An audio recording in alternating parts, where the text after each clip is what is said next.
चलिए टॉपिक लिखिए आज 1 HP।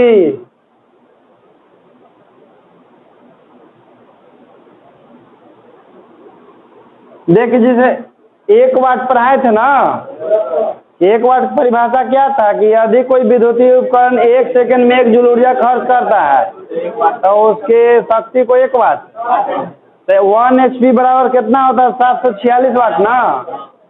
तो 746 वाट तो क्या बोलेंगे कि यदि कोई विद्युतीय उपकरण 1 सेकंड में 746 जूल ऊर्जा खर्च करता है तो उसके शक्ति को लिखिए, यदि कोई विद्युतीय उपकरण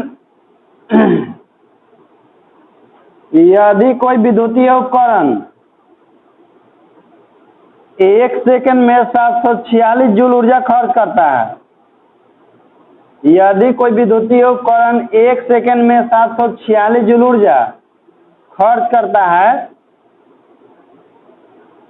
746 जूल ऊर्जा खर्च करता है,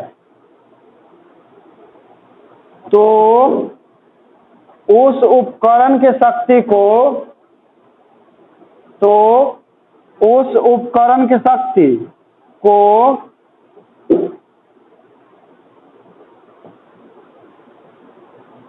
1 HP कहते हैं।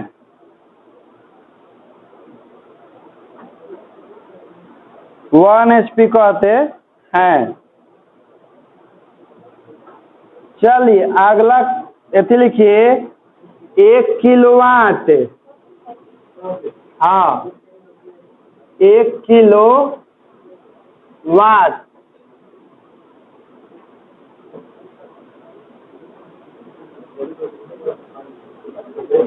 देखो 1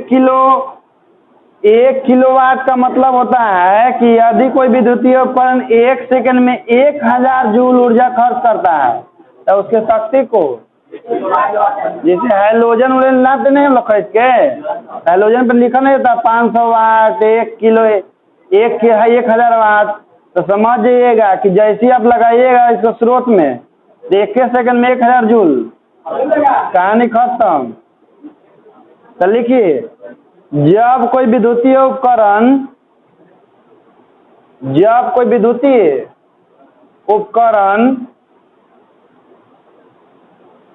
1 सेकंड में 1000 जूल ऊर्जा खर्च करता है,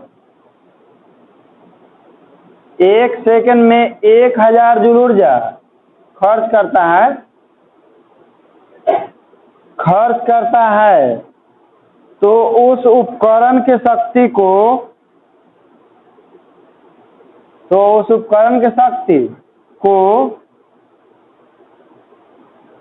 1 किलोवाट कहते हैं।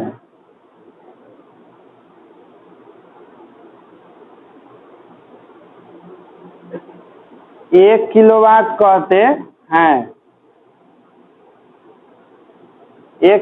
कहते हैं।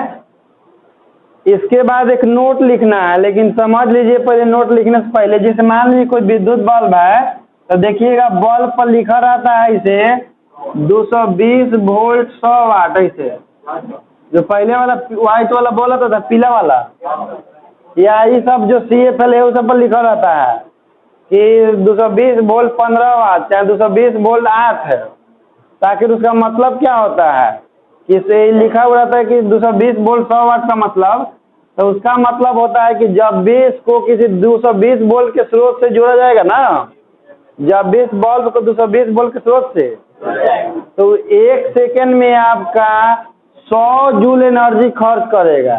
220 वोल्ट के स्रोत से जोड़ने पर 1 सेकंड में 100 जूल एनर्जी खर्च करेगा। तो लिखिए यदि किसी बिजली के बल्ब पर,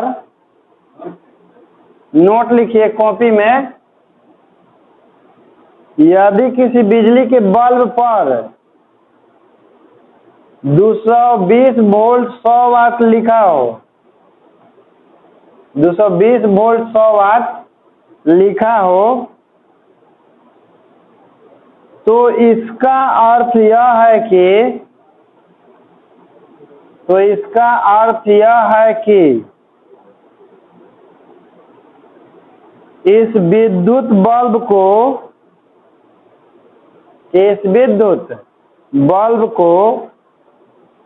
विद्युत परिपथ में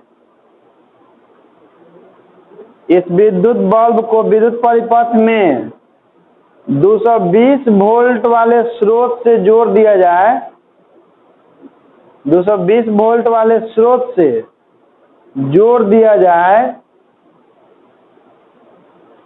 तो यह बल्ब 1 सेकंड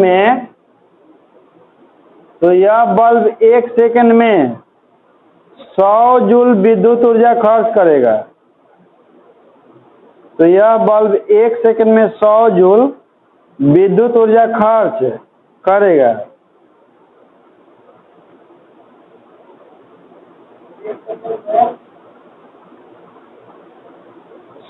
ऊर्जा खर्च करेगा। चलिए क्वेश्चन लिखिए, यदि किसी विद्युत बल्ब पर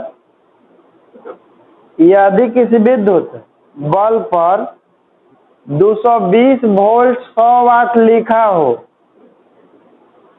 यदि किसी विद्युत बल्ब पर 220 वोल्ट 100 वाट लिखा हो, 220 वोल्ट 100 वाट लिखा हो, तो उस बल्ब को 220 वोल्ट के स्रोत से जोड़ने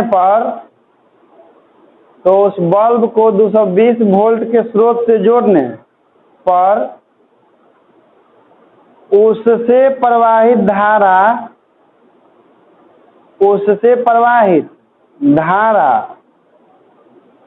तथा उस बल्ब का प्रतिरोध बताएं।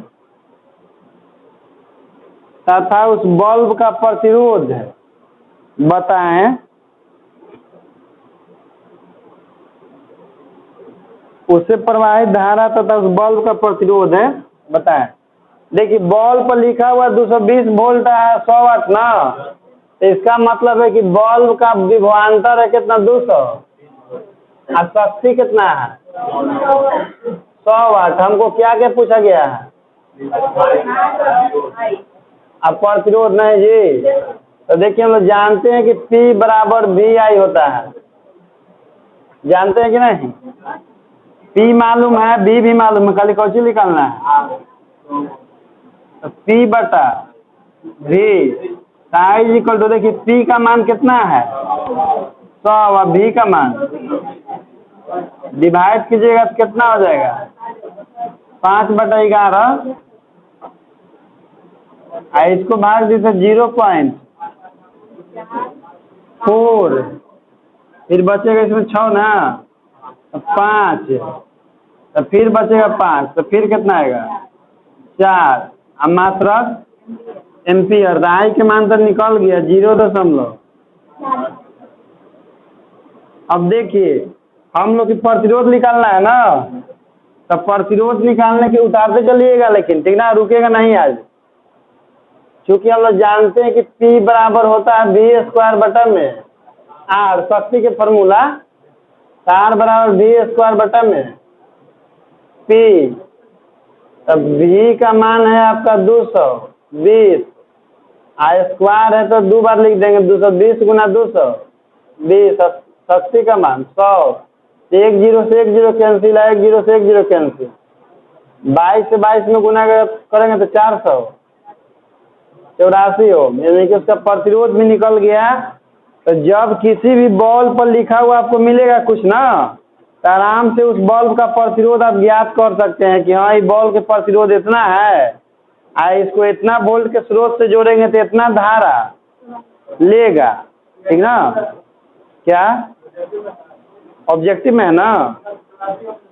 हाँ ठीक है। तो ये सब जैसे कि मान लीजिए प्रैक्टिकल टाइप के क्वेश्चन हो गया, जैसे मान लीजिए कि आप कोई बल्ब खरीदे और उस पर लिखा रहता है वोल्टेज और शक्ति लिखा रहता है, तो हम लोग आराम से क्या करेंगे कैलकुलेट कर लेंगे, बता देंगे कि इसका प्रतिरोध इतना है, इसको जोड़ेंगे किसी 220 वोल्ट के स्रोत से, तो एक से इतना धारा प्रवाहित।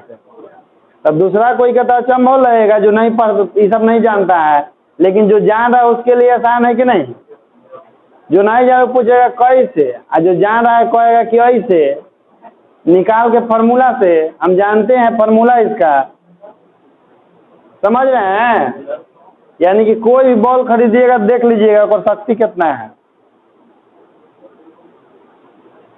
चलिए क्वेश्चन लिखिए। क्वेश्चन है कि यदि किसी विद्युत बल्ब पर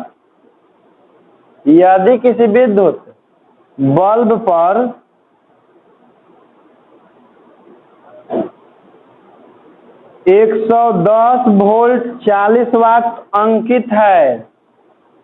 यदि किसी विद्युत बल्ब पर 110 वोल्ट 40 वाट अंकित है, तो उस बल्ब से प्रवाहित होने वाली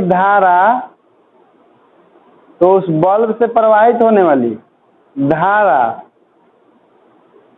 एवं प्रतिरोध बताएं। उस बल्ब से प्रवाहित होने धारा तथा प्रतिरोध बताएं।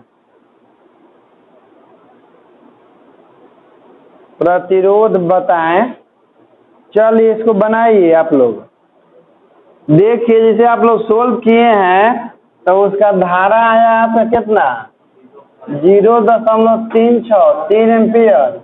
आप प्रतिरोध कितना आया है ओम नहीं जी। आयकर देखिए कौची अंकित था 110 वोल्ट और यही अंकित था ना पर अंकी मतलब लिखा हुआ है। देखिए तो एकर शक्ति था 100, एकर शक्ति था 100 तो प्रतिरोध कितना आया है एकर शक्ति है कितना 40 तब प्रतिरोध कितना आया 302 आया ना। देखिए तो शक्ति कम है तो प्रतिरोध आया 302 और शक्ति कितना है तो प्रतिरोध कितना आया 400 ना 400। इसका मतलब है कि जिसका प्रतिरोध ज्यादा होता है उसका शक्ति भी ज्यादा होता है। तो लिखिए तो हाँ नोट लिखिए।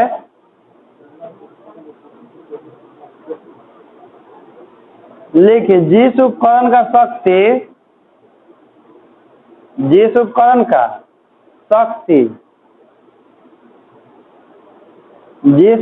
शक्ति कम होता है। नहीं रुक जाओ, ऐसे में इसको काट दो, दूसरा का पहले लिखो ठीक ना।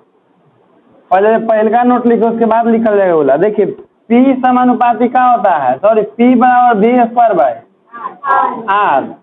यदि नोट में पहले ये लिखिए यदि V नियत हो यानी कांस्टेंट होना, V बढ़ रहा होना है तो देखिए P समानुपाती क्या हो जाएगा 1/R या इसी को लिख सकते हैं R समानुपाती 1/P। इसका मतलब होता है ना कि जो नियत विभवांतर पर किसी बल्ब का जो शक्ति होता है उसके प्रतिरोध के व्युत्क्रमानुपाती, यानी कि जेकर जितने ज्यादा प्रतिरोध होगा ना उसका शक्ति उतना ही कम होगा, उसका शक्ति उतना ही। व्युत्क्रमानुपाती का मतलब वही ना होता है ना कि नीचे वाला बढ़ता है वाला घटता है। तो चलिए लिखिए नोट लिखिए। अतः जिस उपकरण का नीचे यहाँ पर इसके नीचे लिखिए हाँ। अतः जिस उपकरण का शक्ति कम होता है, जिस उपकरण का शक्ति कम होता है उसका प्रतिरोध अधिक होता है, उसका प्रतिरोध अधिक होता है,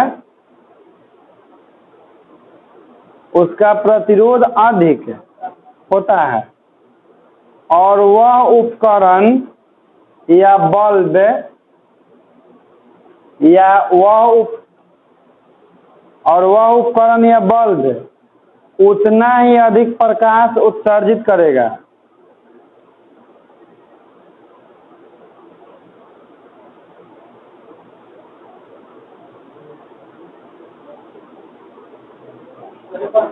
उतना ही अधिक प्रकाश उत्सर्जित करेगा, ठीक ना।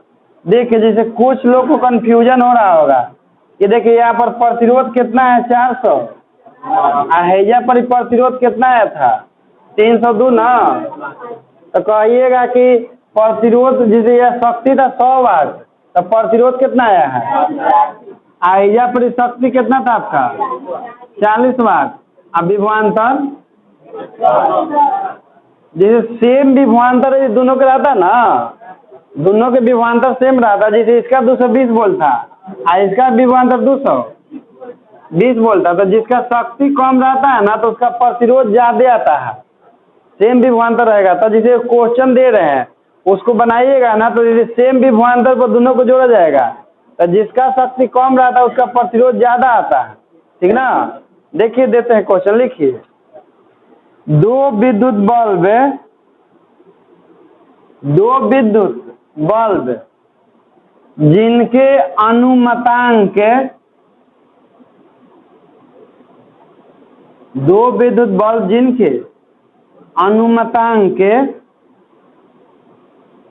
100 वोल्ट 60 वाट 100 वोल्ट 60 वाट तथा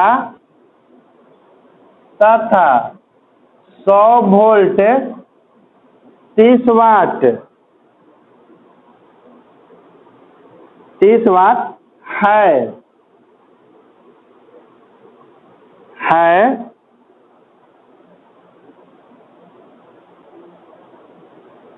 है लिख लिए।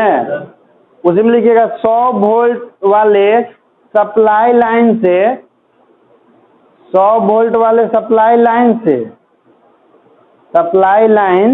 से जुड़े हुए हैं तो इनमें से किस बल्ब का प्रतिरोध अधिक होगा, इनमें से किस बल्ब का प्रतिरोध अधिक होगा।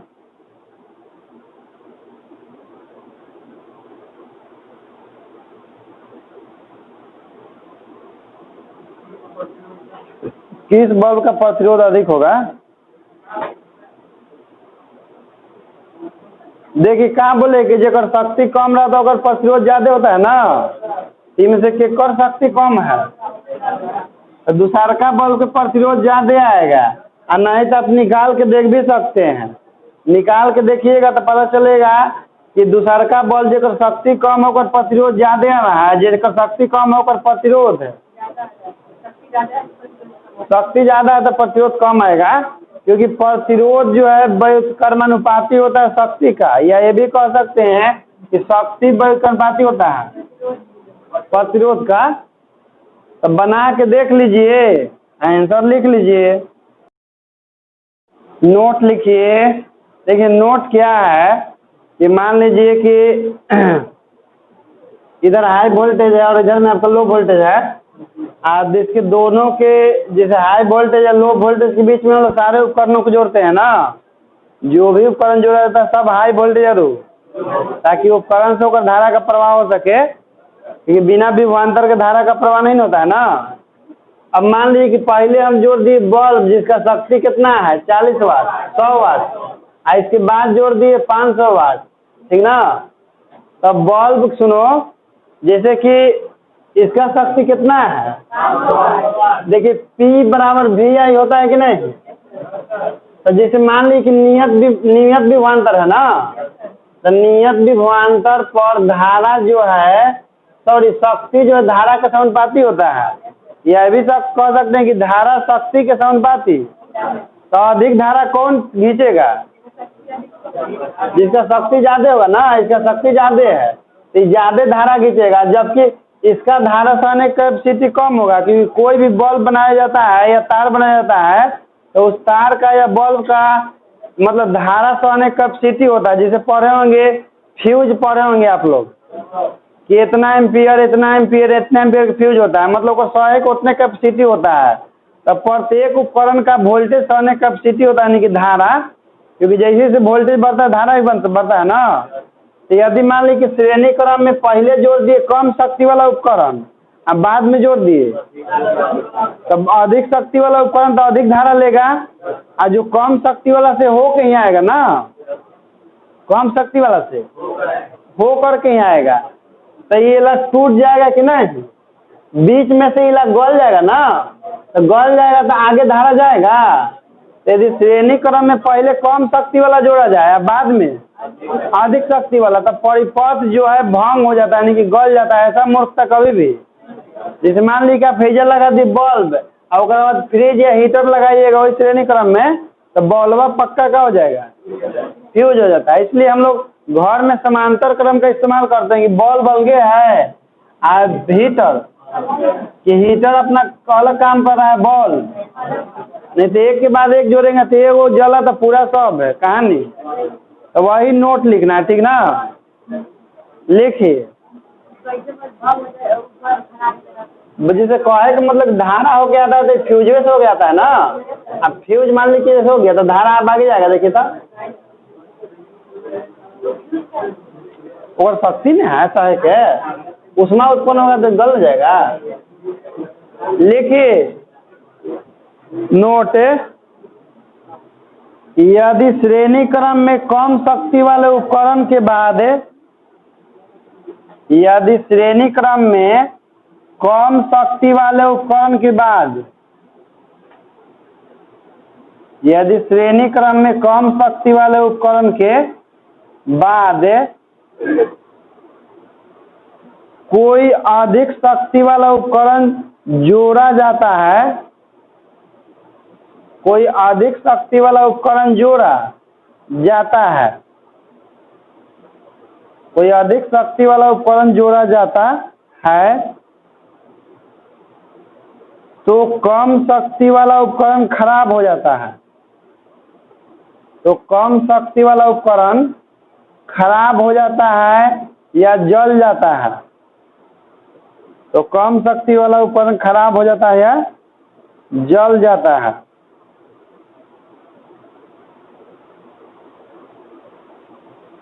जल जाता है, जैसे चित्र में 220 वोल्ट 100 वाट के, चित्र में 220 वोल्ट 100 वाट के एक बल्ब के बाद, चित्र में 220 वोल्ट 100 वाट के एक बल्ब के बाद 220 वोल्ट 500 वाट वाला हीटर जोड़ा गया है, 220 वोल्ट 500 वाट वाला हीटर जोड़ा गया है, जोड़ा गया है, तो बताइए कि हीटर जलेगा या नहीं, तो बताइए कि हीटर जलेगा या नहीं। हीटर नहीं जलेगा ना, कैसे जलता तो आदमी है। डायग्राम बना लीजिए और डायग्राम बनाने के बाद आंसर लिख लीजिएगा कि नहीं ये हो नहीं सकता। दूध थोपी मारेगा ना कि कॉपी ले घरे चल जाएगा, एगो लिखा है तो दो को कैसे बनाएगा रे। नोट 2 लिखिए। इसके बाद यदि समांतर क्रम में एक कम शक्ति वाला उपकरण, यदि समांतर क्रम में एक कम शक्ति वाला उपकरण, एक कम शक्ति वाला उपकरण और एक अधिक शक्ति वाले उपकरण और एक अधिक शक्ति वाले उपकरण को जोड़ते हैं, को जोड़ते हैं, जोड़ते हैं, तो दोनों में से कोई खराब नहीं होता है, तो दोनों में से कोई खराब नहीं होता है, दोनों में से कोई खराब नहीं होता है। अब इन है कि नहीं खराब होता मतलब वो अमर हो गया, जैसे ऊपर एक्सपायरी डेट आएगा तो ये खराब होगा ना। तो ये वाला डायग्राम बनाइए। देखिए टॉपिक है इसके बाद महत्तम शक्ति प्रमेय। महत्तम शक्ति प्रमेय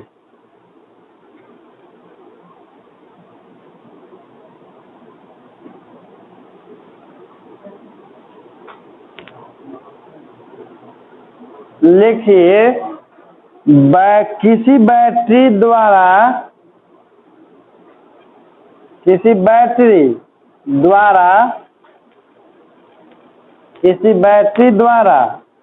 बाहरी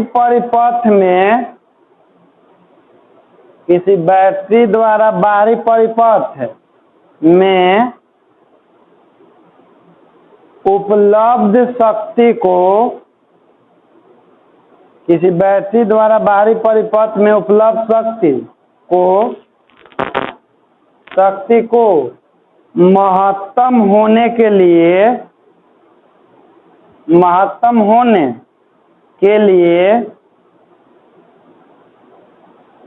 बैटरी के आंतरिक प्रतिरोध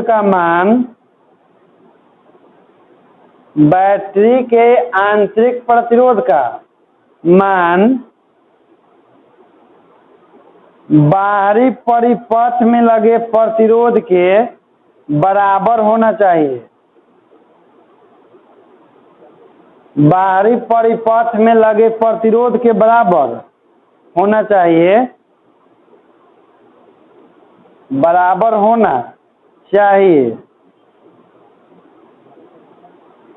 अतः इस शर्त को ही महत्तम शक्ति प्रमेय कहते हैं। इस शर्त को ही महत्तम शक्ति प्रमेय कहते हैं।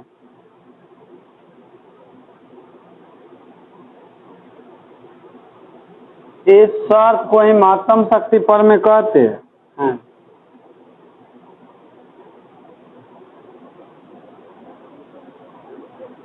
चलिए डायग्राम बनाइएगा।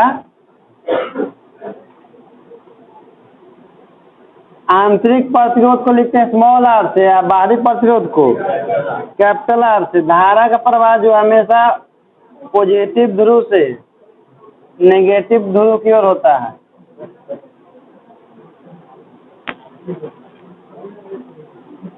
डायग्राम बनाने के बाद लिखिएगा P बराबर होता है I स्क्वायर R।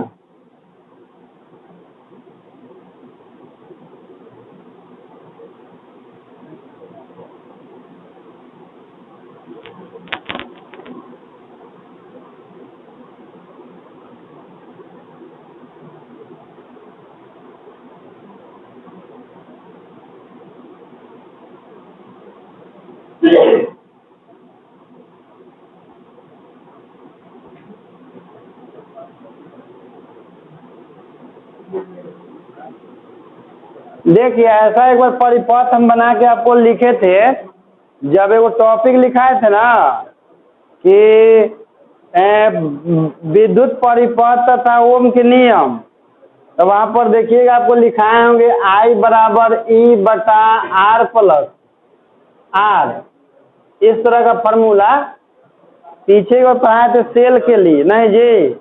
तो देखिए तो फार्मूला हो गया P बराबर I स्क्वायर R, लेकिन I के मानवा कितना होता है E बटा R प्लस, क्योंकि इसमें दो गो प्रतिरोध है, बाहरी प्रतिरोध है गो, तो पूरा लिखना पड़ेगा ना। I के जगह पर E बटा R प्लस R इंटू में R स्क्वायर, दोनों के स्क्वायर तो E के स्क्वायर E स्क्वायर और ये लगा हो जाएगा R प्लस R के होल स्क्वायर।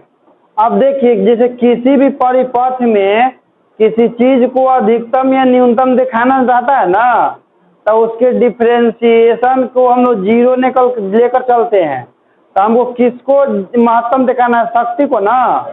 और शक्ति को महत्तम होने का शर्त है कि बाहरी प्रतिरोध का मान आंतरिक प्रतिरोध के बराबर होना चाहिए, यानी कि बड़का आर का मान छोटका आर के। लेकिन तब भी जाके शक्ति महत्तम होगा। कह रहे क्वेश्चन में ना कि शक्ति को अधिकतम होने के लिए बाहरी प्रतिरोध का मान आंतरिक प्रतिरोध के, हम अधिकतम या न्यूनतम दिखाने के लिए उसका डिफरेंशिएशन लेके चलते हैं। किसको? तो जिसका अधिकतम या न्यूनतम दिखाना रहता है उसका, तो हमको किसको अधिकतम या न्यूनतम दिखाना है? तो इतना लिखने के बाद लिखिएगा, लेकिन शक्ति का मान बाहरी प्रतिरोध पर निर्भर करता है। शक्ति का मान बाहरी प्रतिरोध पर निर्भर करता है। शक्ति का मान बाहरी प्रतिरोध पर निर्भर करता है। अतः शक्ति को महत्तम होने के लिए शक्ति को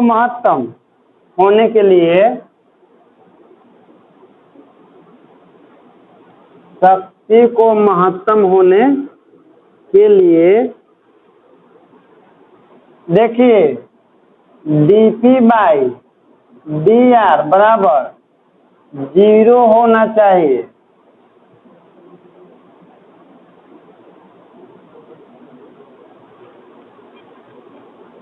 तो चलिए, डिफरेंशिएशन तो आप लोग पढ़वे किए हैं, महारथी।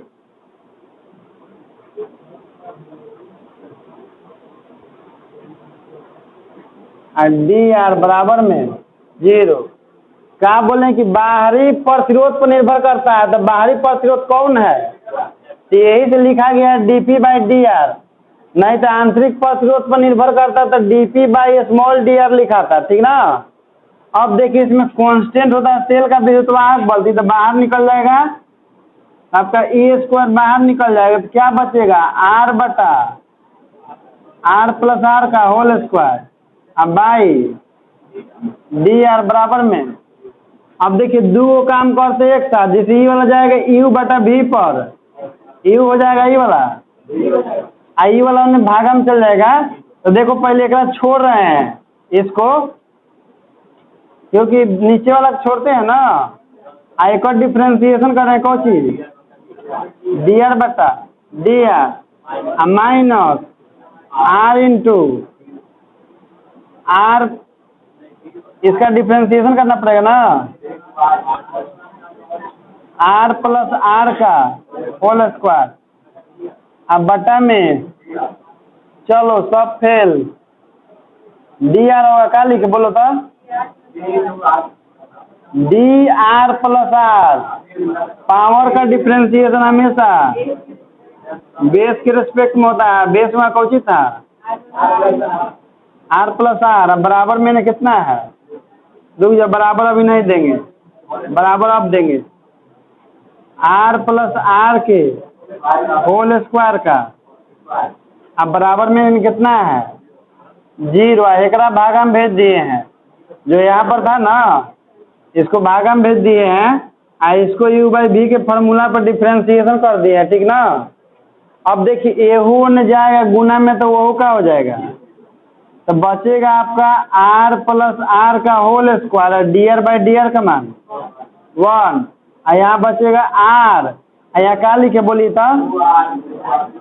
2 × R+, यहाँ पर एक और, अरे ई वाला बाहरी प्रतिरोध थोड़ी है, तो आंतरिक में है।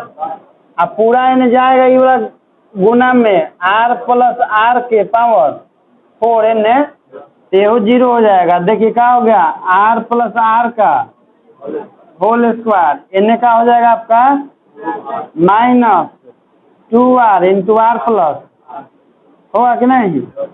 अब बराबर में 0। अब आगे देखिए इधर में,